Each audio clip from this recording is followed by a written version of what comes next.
Retro Spective, stitching style and substance. Alrighty, what's up? Episode 2 of the Showroom. I'm your host, Jordan, and I'm also here with my boy, Cody, who's also going to be helping out host out. What's going on, guys? Alrighty, and then my very special guest is Retro Spective of the Daily Drip. Yes, sir. Real Underground King. We're here, man. We're here. You know, wake and bake and get a little sassy talk going. Man, so you're from New York, right? I'm from New York originally. You know, Brooklyn, born and raised, hometown. Yes, sir. What brings you out to LA this time of year? Well, I mean, at this point, I live in LA. I live in New York, and you know, here and there when it comes to Miami, I pretty much travel every week to week. I'm everywhere. We're pushing our brand as well as other brands, and just trying to get ourselves completely out there. Easy. So, for those that don't know what you do, what would you call yourself? Well, I would say at this point in my life, I would be a merchandising liaison. And what that means is that, you know, I provide bulk merchandise as well as consultation to different brands that may need it. A starter brand, a brand that may be having, you know, issues with marketing, getting themselves out there. Because you have a lot of brands out there that have great quality, you know, a lot of drive, but they just don't know how to put themselves out there. Gotcha. And as we know, everyone wants to wear the most fashionable, not really fashionable, the most in tune. People want to feel cool. People want to feel cool. People want the newest thing. They want what the rappers have on, what the celebrities are wearing. And you know, people don't really understand that. You know, it's the person that, you know, creates the style. And so, little kind of giving you a little context of the podcast. It's called The Showroom, and so I like to kind of interview different designers, stylists, just people that kind of work in the industry. So kind of tell me about where your affinity for fashion and styling sort of stem from. So for a long time, I did visual merchandising. I won't mention the brands I worked with, but you know, I was corporate for a long time. I was the guy behind the curtain for the most part. I still am. And I was just, you know, kind of caught up on the corporate end of fashion. And then, you know, COVID came into play. Yeah. And most of us found ourselves trying to figure it out. And you utilize what you have to offer. Yeah, so would you say you kind of capitalized on the COVID situation? Definitely. Trying to start something new? Definitely did. Since things were shut down, the Daily Trip pretty much took a grasp of like all the brands that were not easily obtainable, and we would push them from different states, as well as, you know, celebrities, stylists who really weren't able to travel. That's when we came into play. Mm-hmm. You know, the guys behind the curtain. That's what's up, bro. Well, as far as being from New York, how would you say like the evolution of New York fashion kind of evolved through your time? I mean, through my time, man, fashion, like, it was, you know, I won't say it was a corporate setting, but you definitely weren't able to be daring. These days, you're able to, you know, put anything together. People will throw on anything, literally. Any color, yeah. You know, you can have different colored dreads. You can have a mohawk. You're not considered a poser. At one point, you know, if you tried to dress like a rocker, you would call a poser. If you were a white kid that was wearing, you know, a do-rag or braids or looking like he was urban, he was considered a poser. So, you know, in my day, it was definitely a lot more difficult to stand out because you were easily judged. Now, someone decides to cut their jeans up a certain way, throw a chain over their shorts. Yeah. Perfect example, the jogger, you know, oversized the jean shorts, which is a 90s style that came back. So it's just kind of like people now are able to express themselves openly, whereas we were judged for it. And do you think that's due to the internet breaking down all these like barriers? Like no one's called a poser anymore because you're exposed to all different types of cultures just all the time. Oh yeah, 100%. And I would say, think of it. Your parents. Let's say you get with, you have your parents. You have your mom who might have been from Seattle and came up on grunge rock in the '90s, but your dad is from Brooklyn who grew up listening to Wu-Tang, Onyx. Now you have two different people who get together and they have you. Now you're being raised with different cultures, different fashion sense. So now you're grown up. Now your fashion sense is completely different. You get flannels and ripped jeans from your mom, and you may get some swag and wearing open lace Tims from your dad. So graphic tees. Yeah, graphic tees. Now you show up and you have, two different styles put together. And now people are looking at you like, wow, like, okay, how did you get this style? Where did it come from? You explain it. So I feel that over time, over the years, fashion has evolved and now people are more open to it. The internet helps a lot.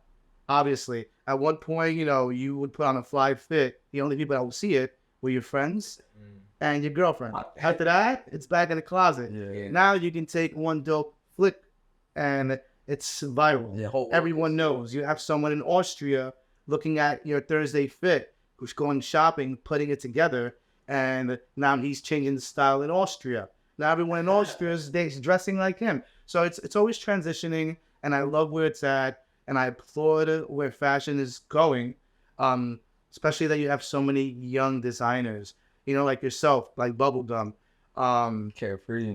Carefree. There's just so much going out there. And I'm just really excited. And at this point, I feel that, since it's no longer my time, in the sense that there's so many young influencers, so many young visionaries, I feel that you have to be able to support and kind of like just put them in the right position and advise them, based on the past, on where they should go with the future. Yeah, no, Fashion. I definitely like the visionary term just because that's probably one of my favorite words. Because like someone for like myself at least, I'm not tied to just doing one thing. I could make clothing, I can make videos. Exactly. It's Dude, DJ said, Yeah, like, DJ yeah, you really do it all. That's the reality for a lot of people. They have multiple creative things just because it's so much easier to pick up a camera than it was 10 years ago or even 5 years ago.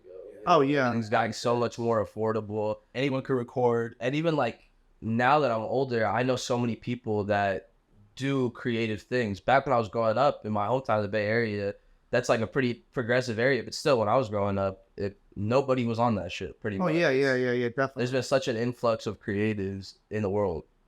100%. I have to agree with that. So, now I'm watching all these brands blow up, And you're helping them. and I'm assisting.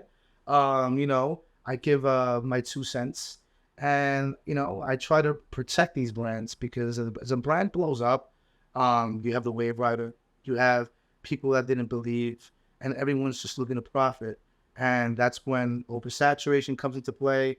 That's when quality control goes out the window.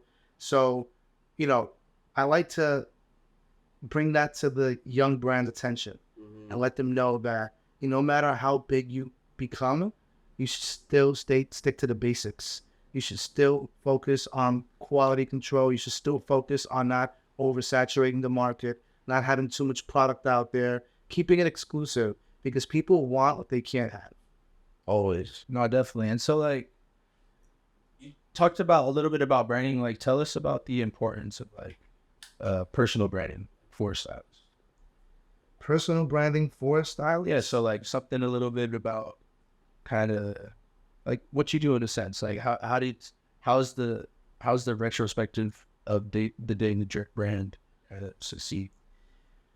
Well, it's because we stay, I have to say, we are part of the creation of the wave because we're believers of, the ground up. We're believers of, the startup. We see something that has potential and we work with those brands. We don't just look to profit. We look to, you know, see them succeed and grow. And, you know, as long as you're real about it and you're like raw on how you put yourself out there, you know, you're going to continue to grow. So, you know, I feel we really give it to these brands like straight up raw. We tell them where they're going wrong. We're telling them where they should go for the most part. Okay. And then so do you find like there's a sort of fine distance between like dressing celebrities versus dressing regular people? Price range I aside. mean, I would just kind of say when it comes to price, you know, but with us, we cater to everyone.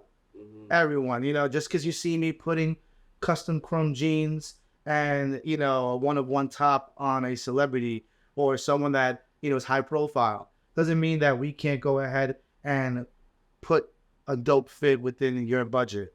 And that's why I tell people that's the difference between drip and fashion. You know, drip pretty much speaks for itself. Everyone can go to Louis Vuitton, go buy a complete Louis fit, step outside and be a stepper, you know? So like buying your way into Yeah. And don't get me wrong, you know, I love Louis, you know, I love my designer, but you know, at the end of the day, I didn't always have that money. I didn't always have access to those, you know, high-end brands. So I was out there putting together the streetwear brands, you know? And yeah, like just having designer, that's not what makes you a fashionable person. Oh, hell no, bro. If you're head to toe in Louis, you might have done it right, but also there's a lot of people you're like, you should have never even walked on the soul with that. Exactly. You know, there's a lot more to it than just being. You come outside like a mannequin. Yeah. So, you know, fashion is being able to take, you know, your dad's old jean jacket with some Carhartt Carpenters and some beat up Converses that you doodled on with your own jewelry and step out. As long as it all matches, it makes sense, you know? Yeah. So that's fashion, being able to take anything and put it together. So yeah.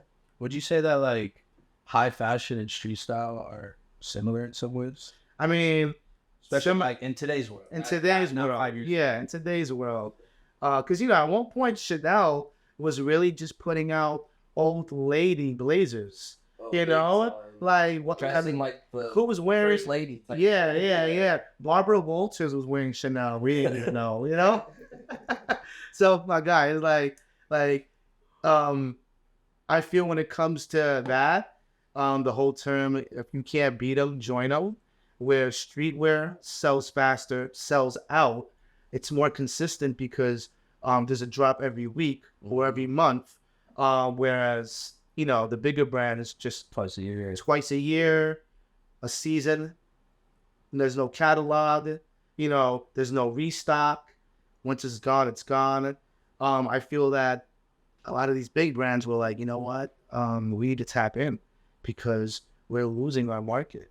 You know, you have celebrities stepping out in Jordans, Travis Scott's, you know, Sean Witherspoon Air Maxes. You know, now you have athletes that at one point would dress like athletes stepping out. They actually have like fit cams for the hallway. you know, always. Yeah. I'm like, when did these guys start dressing like this? Obviously, it's the stylist putting it together for them, but you can definitely see how streetwear has taken over. It has a control of the fashion market. And, you know, the corporate giants had no choice. They really had no choice. Yeah, I 100% agree with you. And then not to cut you off, we have to say, you know, a lot of it goes to Virgil, you know, R.I.P. Virgil. You know, he really like put it out there. 2017, 2018. Yeah, I mean, he brought streetwear to the masses. Yeah. I mean, obviously, if you were tapped in, you were aware, like, you were already dressing like that. Oh, yeah. But he brought it to high fashion and made it, like, really be a topic of discussion. And, like, all of a sudden, every single brand had to have a skate shoe or had to have a baggy jean or, you know, I mean, whatever. there's Dior skate shoes with skateboards that no one could have really afford to skate in, you know? And then they have Lab Travelers. It's like, what? Like, that's crazy. Exactly. Or, I mean, in terms of old fashioned, that's crazy to think about a rapper being able to have his own collection at a major fashion house like that. Oh It yeah. was unheard of previously, but now it's commonplace, and brands are looking as hard as they can to find stuff like that because that's what really makes your brand blow up and drives those sales at a high level. Well, yeah, and even that being said, like Pharrell, as a rapper, essentially a rapper producer, he's now head of LV. Oh yeah. I mean, dude, I was so excited for that because Pharrell. You grew up on. I mean, we grew up on Pharrell. We grew up on ice cream. Yes. I want Bape, man. I mean, it's like, dude, insane, bro. So much culture behind it. I still love Babe. They're still pushing out cool stuff for sure. Oh yeah, 100%. But you have other brands doing the same thing. You had a brand like Von Bach who has never did a collaboration with any brand, any designer, and they went to gallery department, which is like borderline trendiest brand at the time. Exactly. So they decided to do a collaboration with them, and now everyone's wearing Kirk socks. Exactly. So yeah, man, streetwear definitely has won the war. Yeah, the war on. I like that. Yeah, I like that. Yeah, and we're gonna see where it continues to go. Right. Just recently, I've noticed, everyone is back on the 90s fits. I would say like 1990 to 1994. Everyone's on the oversized look. Big time. Oversized T-shirts. So like graphics are dying down a little bit. Well, graphics were dying down, but then you have brands like Hellstar who just recently took graphics to the next level. For sure.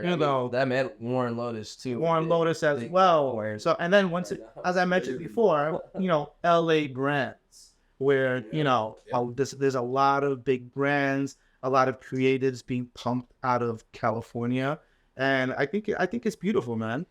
I think it's beautiful. Are you seeing like a shift from seeing like more things happening in fashion, like in New York versus LA? Not to go too deep into that, but I would say California, the West Coast, is the place where the creatives put it all together. You would create the brands, and East Coast is always where the brands get pushed. Because with New York, the melting pot, everyone's outside. That's why they say I'm outside. Everyone's outside. So that being said, fashion is in your face everywhere you go, from the bodega to the ride in the subway to sitting on the stoops. There's a bunch of guys just sitting there smoking, fashionable as fuck. Like the Mercer boys in Soho. You know what I mean? And now there's so many people just walking around, so hoping somebody compliments their fit. Exactly. That's what they do. And and then you have new guys coming up like Fits from the Streets, who's always out there just people gallery. People gallery. You remember when we were in New York, we actually ran into the people gallery first. We did. They actually did a quick little snip of us. That was funny. But there's people actually picking up like careers off of street fashion, meaning people are outside wearing their shit. And they don't even touch a pen. Like they're not designing anything, and they're still blowing up on street fashion. Exactly. So many other ways to get your foot inside the door. So New York will always be the place that puts it out there. New York makes it hype. I agree. California just like recently has been putting out a lot of different just like fabrics and like just different cuts. And giving like a California vibe. Oversized hoodies, terry cotton, oversized sweatshorts, shit like that. So I definitely see it being produced here, created here, but the East Coast is really where it thrives. That's what we're at right now. I definitely agree with that. Yeah, I would agree too. I mean, most of the top, you're saying, it's all about the hype in New York. Most of the top fashion influencers live in New York, but most of the top designers live in LA. Exactly. So I 100% agree with that. And then just to go back a little bit, you mentioned Hellstar. I don't know if you want to talk about your involvement any more than that. I think it would be really informational for people to know and really get like a clear-cut idea of what you can do. Yeah, I mean, let's just say that, I'm a believer Bit of believer. Yeah, I'm a believer. And you know, when I see a brand, why don't I say brand? When I see a person who really gives their all, and you know, there's culture behind what they're doing. I just feel that you know that's where we're lacking at times, culture. Um, and I see a younger me, so you know, if I believe, I'm gonna you know invest all my time and energy into helping you succeed, because it's bigger than the margins. You know, it's about seeing more urban, more urban people putting out designs, putting out brands. And once again, you know, it's just seeing more streetwear brands just blowing up because it's our culture, you know, it's us, instead of, you know, supporting, you know, the corporate giants, you know. But with, you know, for the Hellstar, you know, I was there for the beginning, just watching them put it all together, all the pieces. And, you know, I helped by, you know, distributing the brand, pushing the brand. Yeah, I'm pretty sure that I heard about Hellstar through you. Yeah. Foremost. Yeah, a few years ago. That was a few years ago. Yeah. I was pushing the brand like it was my own, you know? And now just to see it. Blown the fuck up. And now it's just like every major celebrity is wearing Hellstar. You know, same thing with Vertebrae. You know, Vertebrae is another brand that has blown up. Definitely. So it's just beautiful to see my young brothers succeeding, growing, and you know, taking over. And so for people looking from the outside world, what's the relationship with like a designer and a stylist look like, essentially? A designer and a stylist? I wouldn't even say the designer doesn't really even get too close to the stylist from what I've seen. Yeah. It's usually, you know, the stylist dealing with the A&Rs, you know, dealing with, you know, the publicist, you know, everyone there. The designer really never gets too involved. And the designer, they have bigger things to deal with, you know. But it's just, you know, it's everyone, it's all the moving parts around the designer. You know, like the Daily Drip, you know, with us, we focus on one-on-ones. We focus on exclusive drip that no one has. Things that won't be produced again, things that shouldn't be in the public, because you know they're early release, or you know it's a one of one that belonged to this celebrity. It shouldn't be out there. So, and it kind of, and that's is this like a physical place someone could go to in New York? I mean, with us, it's not really physical. We would, you know, I don't believe in brick and mortars. I think none of us really believe in brick and mortars. It's a thing of the past. You know, especially during COVID too. Yeah, an office space doesn't, you know, really consider you successful. It just means you have more overhead. Yeah. For you know, for the most part, you can, you know, everyone's designing from home. I mean, you know, that's where we're at right now. But for us, you know, we're actually launching a website very soon. It'll be subscription based, because we're not going to just be having regular things. We're going to have exclusive, you know, a lot of exclusives, that you cannot get. And instead of going through the stylist, instead of going through the consignment shop, you can go directly through us. As you know, since you'll be paying for a subscription, you'll have access to a lot of things at retail prices. And then just so like people at home can get an idea, like what are some of the coolest pieces you've had and moved through the Daily Drip?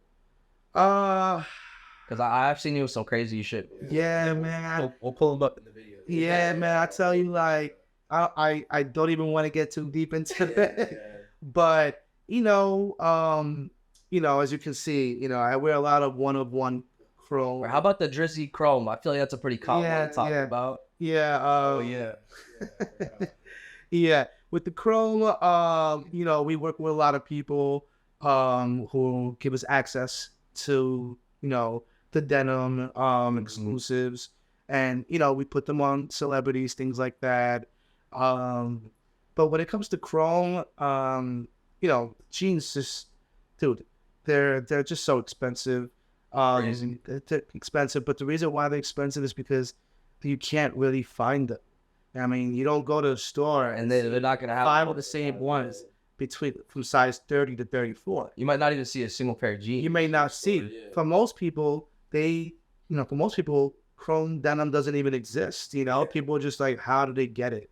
But we focus on chrome exclusives. Really won't go too deep into that. And we focus on, vintage clothing. Anything that it's pretty much hard to get a hold. Yeah.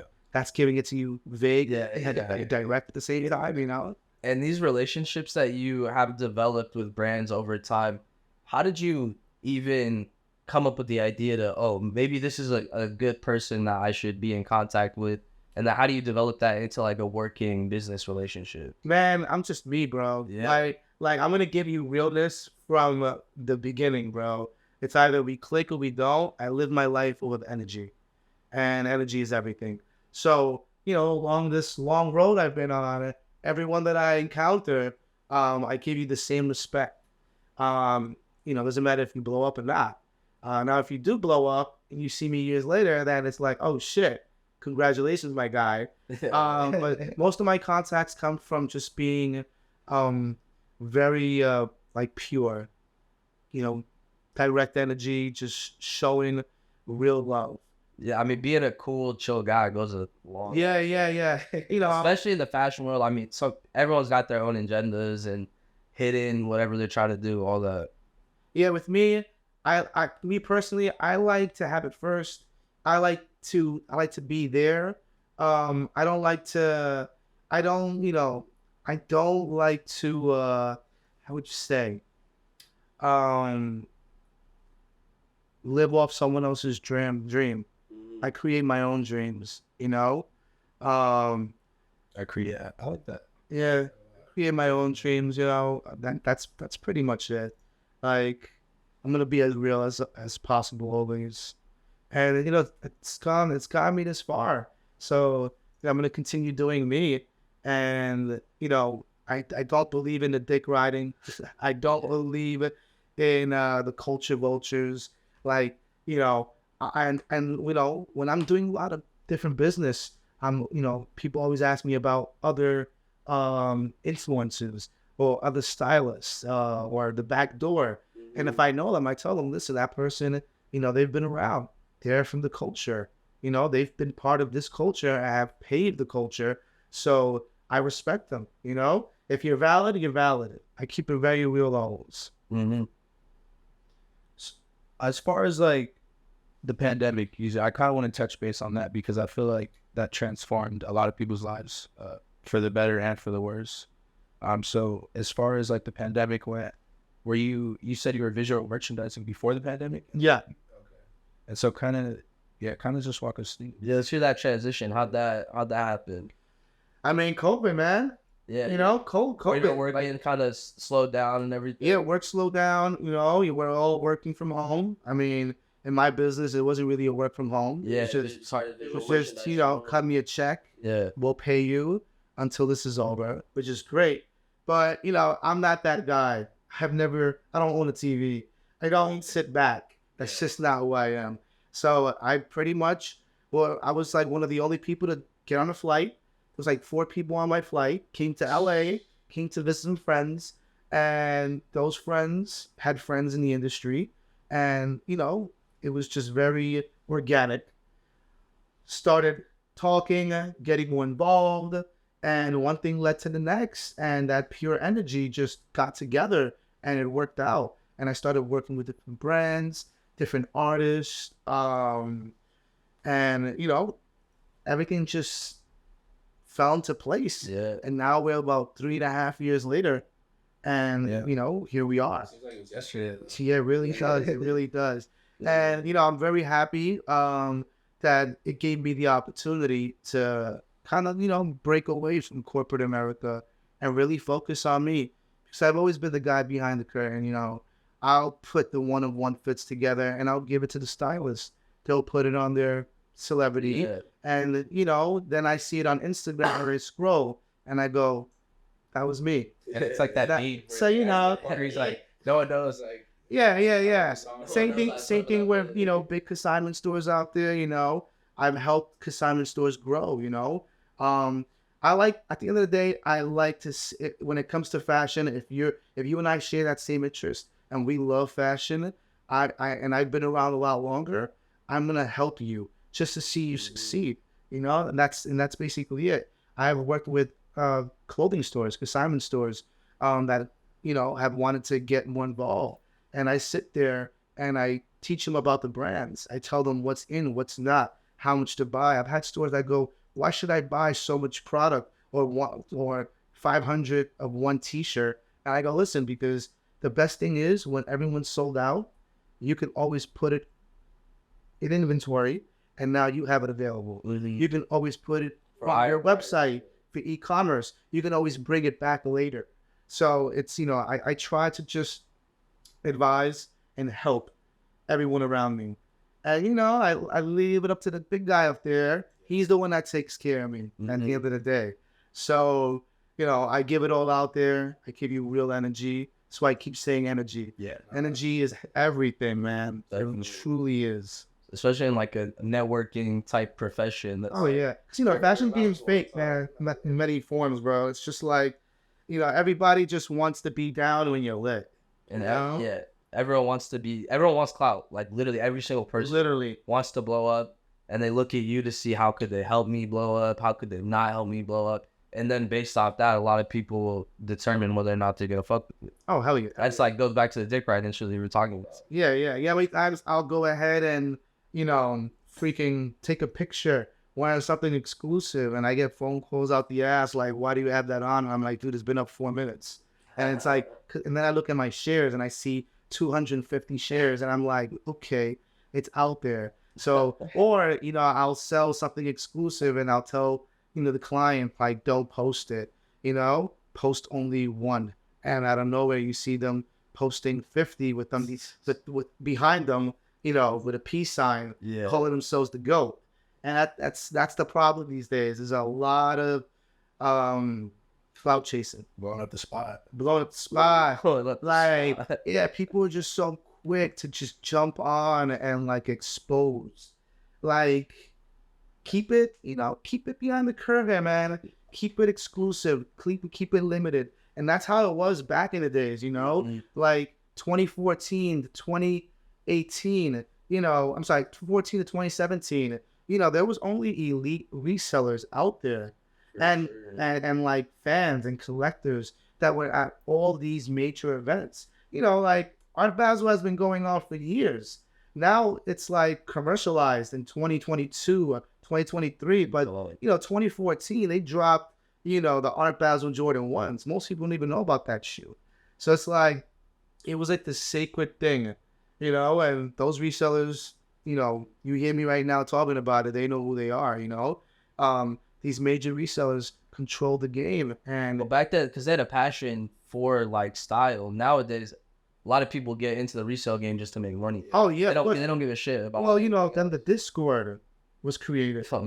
You know, your Discord was the Discord was for gamers. You know, that's what I started using. It's always been around, and then you know the Discord platform for resellers became this huge outlet. And kids would pay a subscription in order to go outside and make money. So now it's become a job, and the culture has faded, man. Like, you don't go out there. Like, there were kids who camp out to wear the shirt. You know what I mean? And now it's like they camp it out. They pay people to stand in line, or they camp out with like 10 different bodies to get as many as possible so they can sell it. But the worst part about it is that they don't know what they're selling. They don't know the story behind it. Don't get me wrong, man.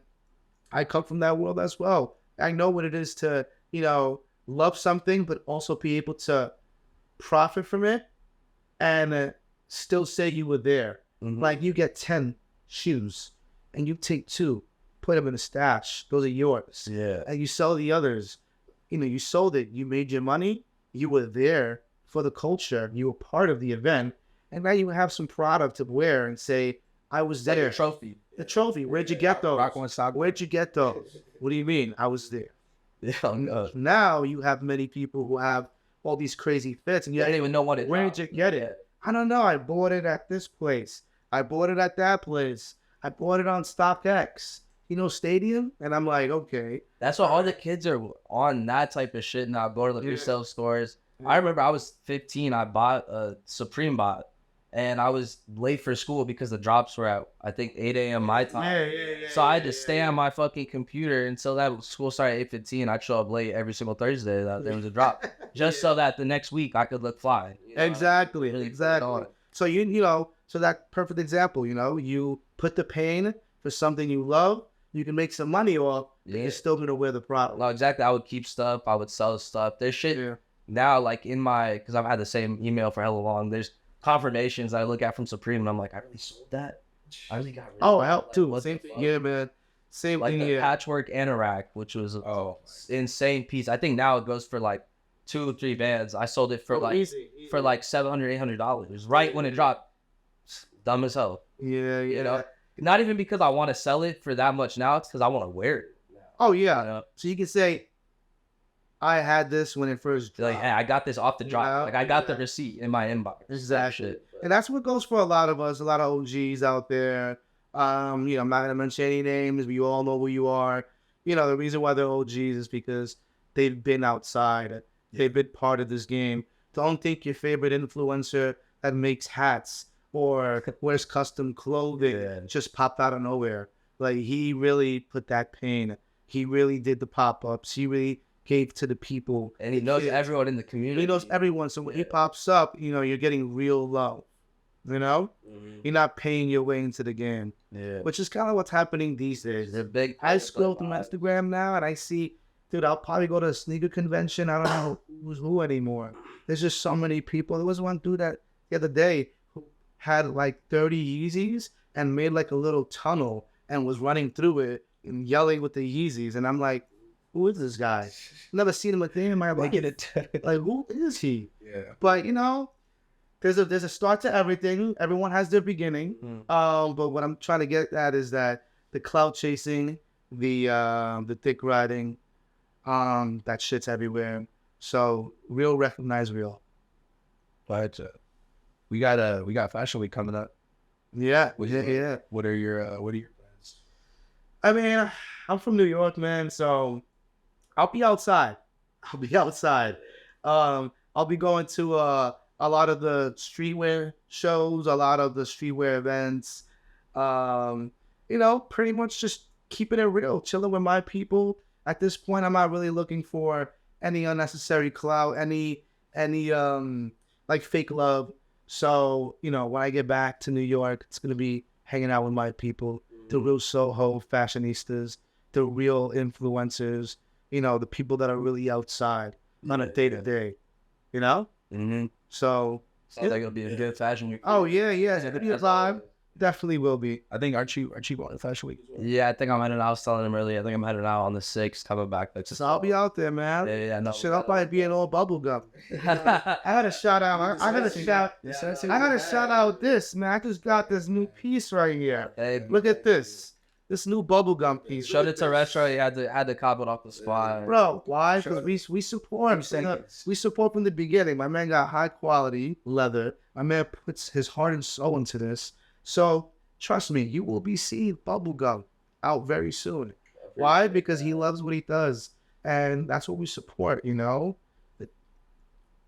that really love what they're doing. Well, I mean, it's just like-minded people. We all 3 of us love fashion with us. Oh yeah, we bleed this shit. Yeah, exactly. It's really like what we've chosen to do in our lives. Oh yeah, man. I've been doing this like as a kid, man. We all have. And that's when I hear you guys tell me your stories, to myself, I'm like, yeah, same thing here. Like, from ripping your own jeans to doodling on your sneakers to go ahead and anything that be a little different. Oh yeah, just to be just a little different. Dude, I used to wear Diesel in 99. They've had a huge When- reinvention. Dude, when that was the most expensive jean at one point. They were $240, and we were like, whoa. because Ralph Lauren jeans were like $88. You wear Tommy Hilfigers $89.95, and you're the latest person out. But then Diesel popped out with their indigo, with all this savage stuff, and people were like, "Whoa!" But then again, this Diesel was making tight jeans because it was European cut, and so if you were wearing tight Diesels in the hood, everyone's looking at you like, "Who's this Mo?" Like what's going on? Like, yo, bro, like what are you doing? I used to go cop weed in tight Diesel jeans with flip flops, and they used to be like, "Yo, who's your man?" And they used to be like, "Nah, he lives up the block, boys." Yeah, he's like, "Yo, why he's dressed like that?" They're probably dressing just like you a year later. Exactly. Then the Diesel bowling shoes came out. People were like, "What the fuck are those?" If they would have known, if you would have showed them a picture of some like more jealous, now, So it's just crazy, bro. It's just crazy. Yeah, it is nuts how shit really evolves. Oh yeah. It goes back to what we were saying about how the internet really changed everything. Because now it's like you see people with craziest shit, and I don't even think twice about it. I'm like, shit. You just try to put that shit on. Like there's a brand right now that like it's just crazy because I wear it and I feel like I'm from the future, and I used to watch 80s movies where they would dress these people like this. And it's Issey Miyake, rest in peace. Oh yeah. Issey Miyake clothing looks like you're from the future. If us three put on a matching Issey Miyake fit, it looked crazy. Coming out of a spaceship. Yeah. But there's movies like there's this old school movie called Bill and Ted. Right? Yeah. And they show the future. Yeah. When you look at it, they're all wearing like Issey Miyake type shit. Yeah. You know what I mean?